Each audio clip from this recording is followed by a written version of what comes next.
Thanks for the time it's given to me.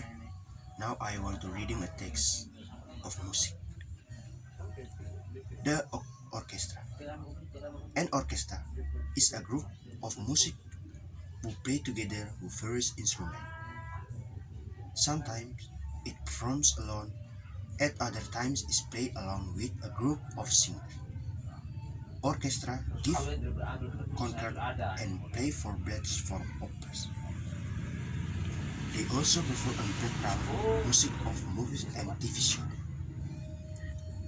When we speak of orchestra, we usually mean a symphony orchestra. They have many instruments and play mostly classic music, which is performed in orchestra. Some symphony orchestra have only professional music. The most famous